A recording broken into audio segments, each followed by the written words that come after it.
Summer heat is a way of life in California. Every year, workers across the state become ill from exposure to excessive heat. Most cases happen during the first few days of working in hot weather. Heavy activity, lack of time to adjust to the new conditions, and wearing clothes that hold in body heat can increase the risk of heat-related illnesses, including heat rash, heat exhaustion, and heat stroke, which can be deadly. Hi, I'm Ariel with State Fund, and today we're talking all things heat illness, including prevention, symptoms, treatment, and more. First, to better understand how heat illness works, let's talk about how our bodies regulate heat. Our normal core body temperature is 98.6 degrees, and our bodies try to keep it there. If suddenly our temperature gets above 98.6, we start to feel certain systems within our body work to cool us down. There are four main things that affect our body temperature: work, surfaces, air, and sweat. The harder we work, the more heat we gain. Pretty simple. The person shoveling dirt is working harder and will heat up much faster than the person driving a tractor, even if all other conditions are the same. With surfaces, our body either loses or gains heat from those surfaces around us. This is what we call radiant heat exchange. Imagine standing next to a hot oven versus opening the refrigerator door. In both cases, the surface of your body is going to be affected by the heat or coolness of those other surfaces. Air temperature also affects us in both directions. If you're working in the sun and the air around you is hotter than your body, you're going to heat up. On the other hand, if you step into the shade, where the air and surfaces are cooler, your body temperature will begin to drop back down. Sweat is our main cooling mechanism. When we get too hot, our bodies start shedding heat through sweat and evaporation. Your goal with these pluses and minuses should be to end up at net zero, to stay at 98.6, or as close as possible to that, because above that, that's when you start to feel symptoms of heat illness. Mild forms of heat illness are heat rash, sunburn, and heat cramps. Heat rash appears as red clusters of small blisters that look like pimples on the skin, usually on the neck, chest, groin, or in elbow creases. Sunburn is characterized by painful, red, and warm skin. Sometimes blisters may also form on the skin. Heat cramps involve muscle pain or spasms, along with heavy sweating. Treat mild forms of heat illness by stopping work, moving to a cool place, and drinking water. Keep a heat rash dry and use baby powder to soothe it. Put cool cloths and later moisturizing lotion on sunburned areas. And wait for cramps to go away before doing any more physical activity. Get medical help right away if cramps last longer than 1 hour, you're on a low-sodium diet, or if you have heart problems. Moderate heat illness is known as heat exhaustion. Victims of heat exhaustion may experience heavy sweating, cold, pale, and clammy skin, fast, weak pulse, nausea or vomiting, muscle cramps, tiredness or weakness, dizziness, headache, and fainting. To treat heat exhaustion, move to a cool place, loosen your clothes, put cool, wet cloths on your body, and sip water. Get immediate medical help if you're vomiting, your symptoms get worse, or if your symptoms last longer than 1 hour. The most severe form of heat illness is heat stroke. This is where your body temperature reaches 103 degrees or higher, usually accompanied by hot, red, dry, or damp skin, a fast, strong pulse, headache, dizziness, nausea, confusion, and loss of consciousness. Heat stroke is a medical emergency. Call 911 right away. Move the victim to a cooler place if possible. Help lower their temperature with cool cloths or a cool bath, and don't give the person anything to drink. As the saying goes, an ounce of prevention is worth a pound of cure. Knowing the signs of heat illness and how to treat it is important, but even better is knowing how to prevent it in the first place. Here are 4 things you can do. 1. Drink plenty of water. It's best to drink frequently in small amounts rather than large amounts less frequently. Avoid alcohol, coffee, tea, energy drinks, and soft drinks, all of which cause dehydration. 2. Rest in the shade or cool down area, ideally in a place that also has good air movement.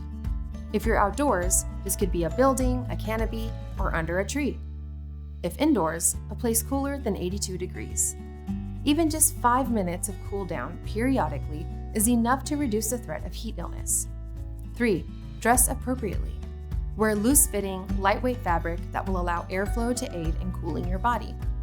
Wear light colors that reflect heat, and long sleeves and pants to avoid sunburn. And wear a hat to shield against the sun's rays. 4. Acclimate to heat. You're at the greatest risk with the sudden onset of heat. Instead, gradually increase your exposure to a hot environment so that your body can adapt, ideally over the course of 1 to 2 weeks. So far, we've been talking about what workers can do to protect themselves. Employers have a responsibility as well. If you have employees that work in the heat, here's what you should provide. 1. Plenty of water. Water must be free of charge, as close as possible to where the employee is working, fresh, pure, and suitably cool. Provide 1 quart of water per hour for each employee. That means a 10-person crew working an 8-hour shift requires 80 quarts or 20 gallons of water. Use the following formula to determine how much water your crew needs. Number of people times hours of work times 0.25 to convert from quarts to gallons equals the number of gallons per shift. If you can't provide the water all at once, make sure to replenish throughout the day. More importantly, encourage your employees to drink it on a regular basis, even if they aren't thirsty. And remind your employees that when it comes to hydration, water is the best option. 2. Plenty of shade or cool down areas. Allow and encourage employees to take a cool down rest period whenever they need one. This cool down should last at least 5 minutes to be effective. For outdoors, shade must be as close as possible to where your employees are working, and there must be enough shade to accommodate everyone taking a rest at the same time. If outdoor temperatures are above 80 degrees, or if an employee requests it regardless of the temperature, you must have shade available. Buildings or trees can provide shade for your workers. Use pop-up canopies or shade trailers if natural shade is not available. Indoor regulations take effect when the work environment reaches 82 degrees. Employees must have access to a cool-down area where the temperature is cooler than 82 degrees and shielded from radiant heat sources. 3. An emergency plan. If an employee shows symptoms of heat illness, help them right away.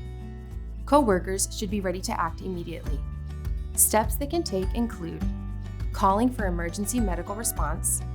If in a remote area, send someone out to the entrance to guide emergency crews when they arrive. Monitoring the affected worker and providing aid, such as helping them cool off with wet towels or fans, elevating their feet, loosening clothing, and so on. Finding water and, if possible, moving the person either to shade or an air-conditioned environment. Notifying management of the situation. Talk to your employees about what's in your emergency response plan, and make sure all employees, including supervisors, are trained on your plan. 4. A plan to help your employees adjust to the environment. It can take up to 14 days for workers to acclimate to heat, and it's important to train them on how to do that. Here are some ways you can help. Reduce the intensity of the workload or shift length with the onset of heat. Consider starting the workday earlier to beat the heat. Gradually increase the duties as employees get used to the conditions. Remind employees to wear loose-fitting, lightweight clothing unless they're working near heavy machinery. During a heat wave, monitor all employees, especially new ones, those returning from extended leave, and those moving to the area from a cooler climate. 5. Heat illness prevention training. Train your employees before they begin work if there's any risk of heat illness. The training must be specific to your heat illness plan and procedures and should cover the following: the different types of heat illness and their causes, how your employees can recognize heat illness symptoms in themselves and in coworkers, the environmental factors specific to your workplace, like temperature and humidity, and how to execute your emergency plan, including first aid. If you have an employee with a health condition such as diabetes, pregnancy, heart issues, or asthma, you may need to consult with them one-on-one since they may be subjected to a higher risk of heat illness and may need to take additional precautions. Also, take the time to work with your employees on identifying heat index levels and hourly forecasts each day. This information is easily available through cell phone apps and the internet. For indoors, use an accurate thermometer to measure and assess the temperature of the work environment. 6. A written prevention plan. This is not only important for the health of your employees, it's also required by law. Your plan must be in writing in both English and the language understood by most of your employees. It must be made available at your workplace and outline specific procedures for providing sufficient water, access to shade, emergency response procedures, adjusting to the heat, and heat illness prevention training. Be aware that some industries are required to implement high heat procedures when outdoor temperatures reach or exceed 95 degrees. These procedures include increased monitoring of all employees for alertness and heat illness symptoms, conducting a pre-shift meeting to review the signs and symptoms of heat illness, and requiring employees to take a minimum 10-minute preventive cool-down rest period every 2 hours. Even if your industry isn't covered by these high heat requirements, consider using them. Heat illness is a real threat to those who work in California, both indoors and outdoors. The good news is that it's 100% preventable, and now you know how. Drink water, take breaks in the shade, dress appropriately, and gradually acclimate to the heat. These are simple measures that can make a world of difference. For more resources like this, visit safeatworkca.com, where you'll find videos, articles, and more to help you make your workplace safer. From all of us at State Fund, thanks for watching.